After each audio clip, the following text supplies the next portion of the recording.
Assalamualaikum dear students, welcome to my channel Optimal Solution of Mathematics। Last lecture में मैं आपको 6.8 solve करा रहा था और 6.8 के क्वेश्चंस में मैंने आपको क्वेश्चन नंबर 9, 10, 12, 13 कराए थे जो लॉन्ग क्वेश्चन है। 3 क्वेश्चन रह गए थे, वो बहुत मेन और शॉर्ट हैं। इनमें क्वेश्चन नंबर 10 और जो 11 है वो बेसिकली वर्ड प्रॉब्लम है, और वो वर्ड प्रॉब्लम बहुत ज़्यादा आप कह सकते हैं कि मेन है, खास वैल्यूज़ है। क्यों कि वो इन्फिनिट ज्योमेट्रिक सीक्वेंस को सॉल्व कर रहा है। एक्सरसाइज 6.8 हम कर रहे हैं और मैं 6.8 का वर्ड प्रॉब्लम नंबर 10 करवाने जा रहा हूँ। देखें जी क्वेश्चन नंबर 10 क्या है। क्वेश्चन नंबर 10 में वो कहता है A ball is dropped from the height of a 27 meter. A ball is dropped from the height of the height of 27 मीटर। एक बाल 27 मीटर की हाइट से ड्रॉप हुई है and it's rebound 2/3 of the distance it for and it's rebound the 2/3 of a distance it fall, and if it continue to fall in the same way, if it continues to fall in the same way, इसी तरह वो ball क्या करती रहे, बार बार 2/3 अपनी rebound करती रहे। What distance will it travel to coming to rest? What distance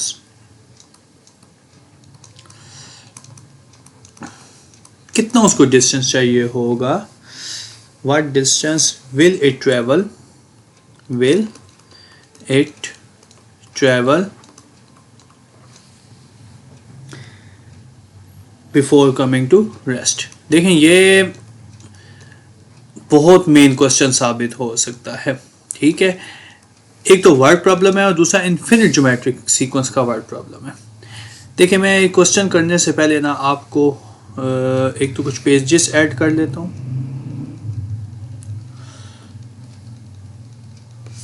thank you. And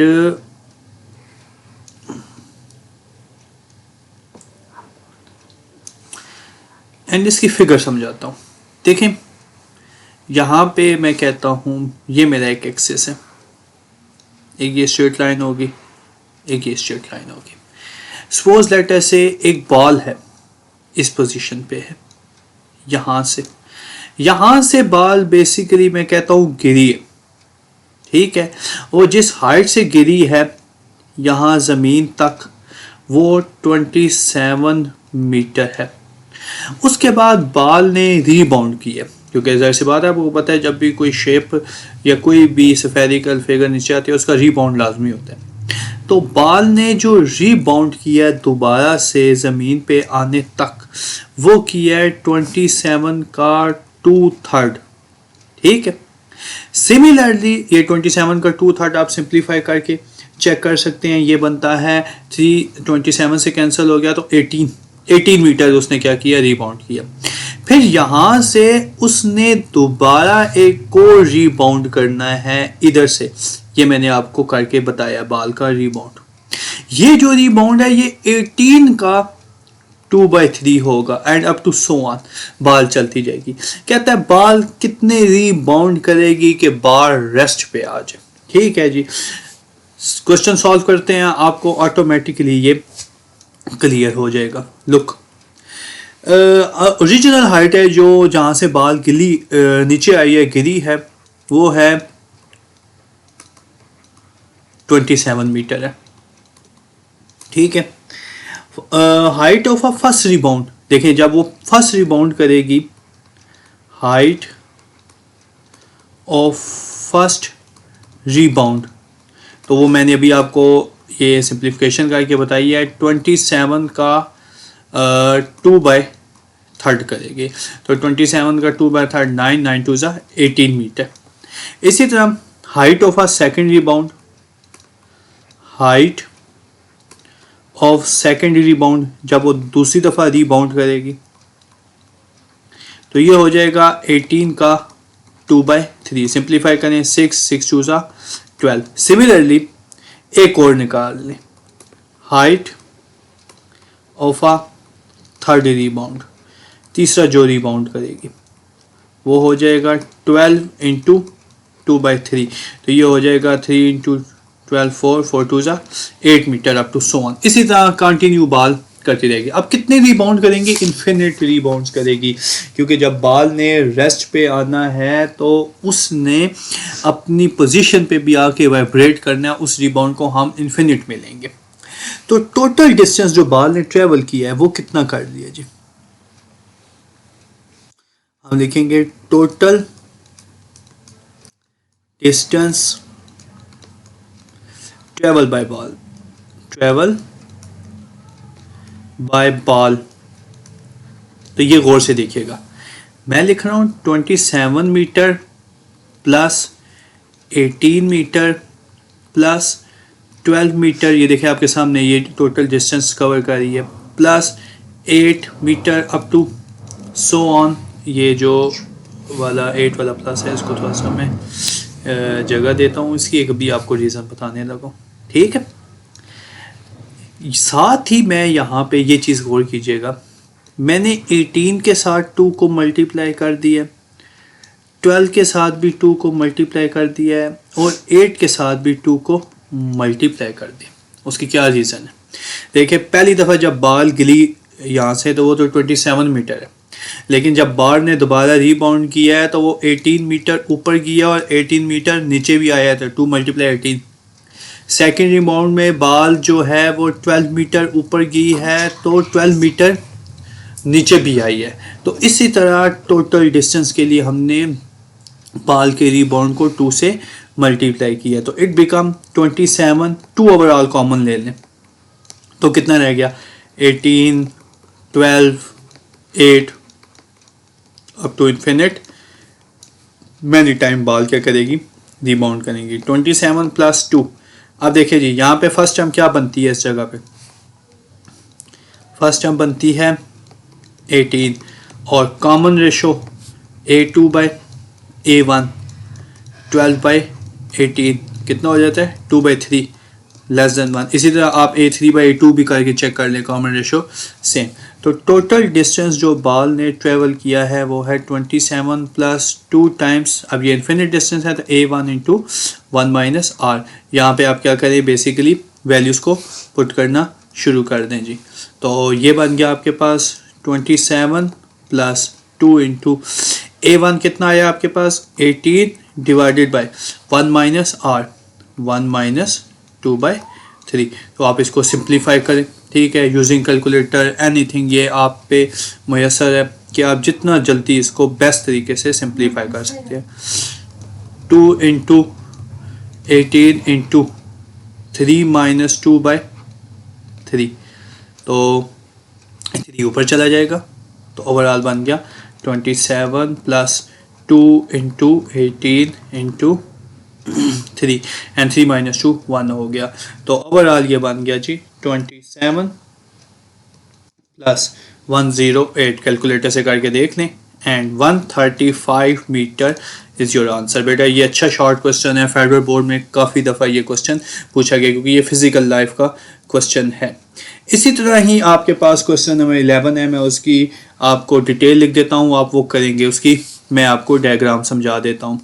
देखें उस क्वेश्चन में वो क्या कह रहे हैं, ये डायग्राम समझे, आपसे खुद ऑटोमेटिकली क्वेश्चन हो जाएगा। ये आपके पास बेसिकली मैं कहता हूँ एक एक्सिस है, यहाँ से कोई बाल सपोज लेटर से इस हाइट से गिरने वाली है, वो हाइट है इस वक्त 75 मीटर। ये बाल जब यहाँ पे आके पहुँची तो कितना डिस्टेंस ट्रेवल कर चुकी थी? 75 मीटर। 75 मीटर के बाद उसने 2/5 क्या करना है, रीबाउंड करना है। यहाँ से जब बॉल ने इस पोजीशन से रीबाउंड करना है, ऊपर जाना है और फिर जाके ऊपर से नीचे आके इधर रुक जाना है, तो वो करना है जी 75 का 2/5। इसको आप सिंप्लीफाई करके देखें तो 15 2 ज़ा 30 मीटर उसने क्या कर लिया जी, रीबाउंड कर लिया। फिर इस जगह से दोबारा बॉल ने क्या करना है जी, रीबाउंड करना है। यहाँ से बॉल ने कुछ और रीबाउंड करना है। वो कितना करना है जी, वो करना है 30 का 2/5, 5 और ये 6 हो गया, 6 2 ज़ा ये आपके पास बन गया जी 12 मीटर हो गया। यहाँ से फिर दोबारा बॉल ने क्या करना है, कोई एक और रीबाउंड करना है इस पोजीशन से। वो कितना हो जाएगा 12 का 2/5 अप टू सो ऑन। तो आपने वही सेम पैटर्न अपनाना है जो हमने ये पिछले क्वेश्चन में अपनाया है, देख सकते हैं। ओरिजिनल हाइट हो जाएगी अब 75 मीटर हो जाएगी। इसी पैटर्न पे आपने ये क्वेश्चन सिंप्लीफाई करना है बेटा, और ये भी मेन इसी कैटेगरी क्वेश्चन है और अच्छा क्वेश्चन है। अब लास्ट क्वेश्चन पे चलते हैं, ये लॉन्ग क्वेश्चन है, क्वेश्चन नंबर 14 और एग्जाम्पल नंबर 5 जो दी हुई है 6.8 से पहले। ये दोनों लॉन्ग क्वेश्चन है और अच्छे क्वेश्चन है, एग्जाम में पहले पूछे जा चुके हैं। देखें क्वेश्चन नंबर 14 के, क्वेश्चन नंबर 14 में कहता है the sum of infinite geometric series is 9। The sum of infinite geometric series is 9 के इनफिनिट ज्योमेट्रिक सीरीज का सम क्या बनता है 9, and the sum of their square and the sum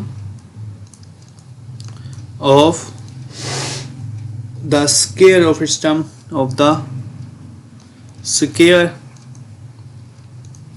of its term, जो उनकी स्केच का टर्म बनता है वो बनता है इस 18/5, सॉरी 81/5 बेटा, 18/5 नहीं है, इसको जरा करेक्ट कर लें।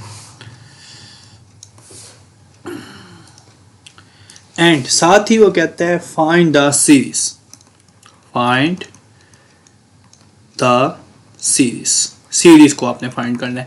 तो सीरीज फाइंड करने के लिए जो बेसिक कंपोनेंट चाहिए वो है A1 A2 A3। देखें सोल्यूशन पे आते हैं। हमने फाइंड क्या करना है, टू फाइंड हमने फाइंड करना है सीरीज। सीरीज का मतलब हमने फाइंड करना है that is A1 plus A2 plus A3 plus A4, कर ले ना भी करे इनफ है। ये बेसिकली हमने क्या करना है, फाइंड करना है। अब गिवन क्या है, गिवन है सबसे पहले जी sum of infinite geometric series is 9। कोई एक ज्योमेट्रिक सीरीज 9 करते हैं। Sum of infinite geometric series is equal to 9 है, and sum of their squares, sum of their squares, इनका स्क्वायर्स कर दें तो हर टर्म का स्क्वायर करें तो वो बनता है जी 81/5। ये दोनों चीज़ें गिवन है। एक इनफिनिट ज्योमेट्रिक सीरीज लेट करें जी, let A, AR square, AR cube up to so on. ये देखें ये एक इनफिनिट ज्योमेट्रिक सीरीज है। हम जैसे A1 A2 A3 A4 लिखते थे। B एन इनफिनिट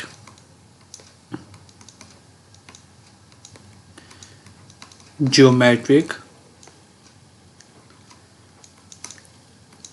सीरीज, ये एक आपके पास इनफिनिट ज्योमेट्रिक सीरीज है। अब इनका सम करें आप। Now A1 A plus AR square plus AR cube up to so on, इसको इनफिनिट टाइम सम करें तो आंसर आता है 9 गिवन कंडीशन के मुताबिक। लेकिन इन्फिनिट टर्म्स है ना, ठीक है, ये इन्फिनिट बनता है, S इन्फिनिटी बनता है। तो S इन्फिनिटी का क्या फार्मूला होता है, A1/1 - R इस वक्त आंसर आ रहा है 9।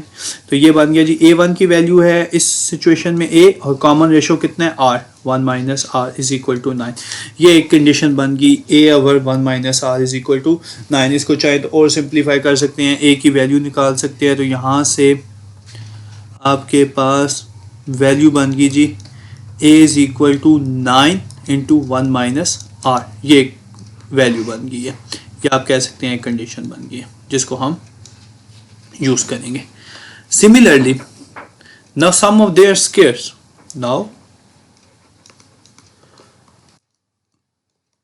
सम of their squares of its term, इसके टर्म्स का स्क्वायर करूं तो वो बनता है जी 81/5। करें जी, हर टर्म के सम का स्क्वायर करें, पहले इसका स्क्वायर करें, फिर इसका, फिर इसका, फिर इसका, हर टर्म्स का स्क्वायर करते जा रहे हैं। तो it become a square plus a square r square plus a square r4 plus a square r6 up to so on. ठीक है, तो वो सम बन गया 81/5। अब देखो ये भी इन्फिनिट है, अगर ये भी इन्फिनिट है तो ये भी तो वही बनेगा, s infinity a1 over 1 minus r is equal to 81/5। यहाँ पे a1 की वैल्यू कितनी है जी, यहाँ पे a1 की वैल्यू है जी a स्क्वायर वैल्यू है, और r की वैल्यू कितनी है r square, 1 minus r square is equal to 81/5 हो गया। अब हमने बेसिकली a1 और r को क्या करना है, सिंप्लीफाई करना है कि किसी तरह हमारा आंसर क्या हो जाए, शफल हो जाए। a1 और r आ गया तो हम बेसिकली जो भी आपके पास इन्फिनिट ज्योमेट्रिक सीरीज है उसको फाइंड कर लेंगे। यहाँ पे इसको बेसिकली क्रॉस मल्टीप्लाई करते हैं, ये हो गया जी 5a square is equal to 81 into 1 minus r square. 1 minus r square को क्या लिख सकते हैं, 1 plus r into 1 minus r भी लिख सकते हैं। यहाँ पे a की वैल्यू पुट करें जी, पुट वैल्यू ऑफ a, जो a की हमने वैल्यू निकाली हुई है, 5 इंटू 9 टाइम्स 1 माइनस r और इसका होल स्क्वायर है 81। अच्छा जी, 1 माइनस r स्क्वायर को क्या लिख सकते हैं, 1 minus r into 1 plus r। अच्छा, 5 इंटू 9 स्क्वायर 81 और 1 माइनस r का whole square is equal to 81 into 1 minus r into 1 plus r। देखिए यहाँ से कौन कौन से कैंसिल हो रहे हैं, जो टर्म्स कैंसिल हो रही है वो हो रहा है जी 81 कैंसिल हो रहा है, 1 माइनस r एक स्क्वायर से कैंसिल हो रहा है, तो रिमेनिंग क्या बच गया, 5 into 1 minus r is equal to 1 plus r बच गया। तो यहाँ से हम बेसिकली r की वैल्यू निकालने में कामयाब हो जाएंगे। ये हो गया आपके पास 5 minus 5r is equal to 1 plus r। तो overall it become 5 minus 1 is equal to 5r plus r। ये हो गया जी 6r is equal to 4 and r is equal to 4/6 is equal to 2/3। r की वैल्यू आ गई जी, the value of r is, जो r की वैल्यू हमने निकाली है वो कितनी आई है जी 2/3। इस r की वैल्यू को किसी भी इक्वेशन में पुट कर दें, ये इस इक्वेशन में ये जो a की वैल्यू थी, ये इसको नाम दे दे equation number 1। Put value of a, put value of r in equation 1, put value of r in equation 1। वहाँ से a की वैल्यू आ जाएगी, a क्या था जी 9 इंटू 1 माइनस r, ये हो गया जी 9 इंटू 1 माइनस 2/3। एलसीएम लें आप, 9 इंटू 3 माइनस 2 तो 3, तो a की वैल्यू कितनी होगी जी, a की वैल्यू होगी है 3। तो अब आपने इन्फिनिट ज्योमेट्रिक सीरीज जो लेट की थी वही आपके पास आंसर है, ये a1 a2 और a3। a1 क्या आपका a है, a2 क्या है a1r, a3 क्या है a1r स्क्वायर। सो इन्फिनिट ज्योमेट्रिक सीरीज जो आपने निकालनी है, इन्फिनिट ज्योमेट्रिक सीरीज जो आपने लेट की थी, वो आपने क्या लेट की थी, उसमें आपने लेट की थी a plus AR plus AR square plus A R cube, यही आपके पास, ये देखें ये first term A1 A2 A3 जो मैंने आपको स्टार्ट में बताया था जो आपने ज्योमेट्रिक सीरीज़ में निकालना है। तो ए आपके पास आया जी, सिंस ए की वैल्यू आई है आपके पास 3 आई है और आर की वैल्यू आपके पास कितनी आई है जी 2/3। तो just put values and get your answer. Values put करना शुरू करें, सिंपल। ये हो गया जी, पहली वैल्यू होगी 3, दूसरी वैल्यू होगी 3 इंटू 2/3। इसको सिंप्लीफाई नहीं करना, ठीक है, क्योंकि ये इन्फिनिट टर्म्स है। 3 इंटू 2/3 का होल स्क्वायर, 3 इंटू 2/3 का whole cube up to so on.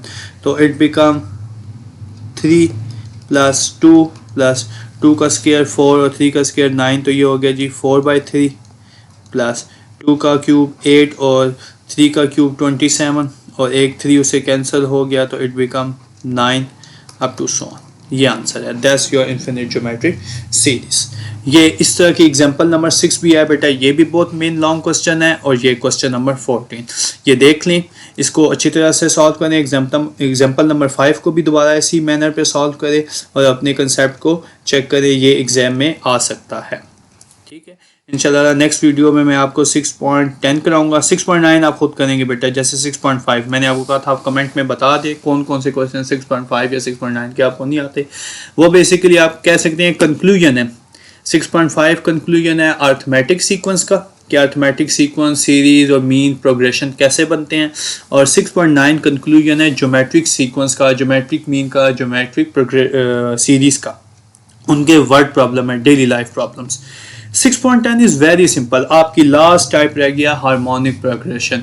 Harmonic progression आप देखेंगे तो वो बहुत ही आसान साबित होगी। वो दरअसल अर्थमेटिक प्रोग्रेशन नहीं है, उसमें कोई नया रूल ही नहीं है, स्ट्रेट फॉरवर्ड क्वेश्चन है। इंशाल्लाह नेक्स्ट वीडियो में मैं आपसे 6.10 शेयर करूँगा। ओके, अल्लाह हाफ़िज़।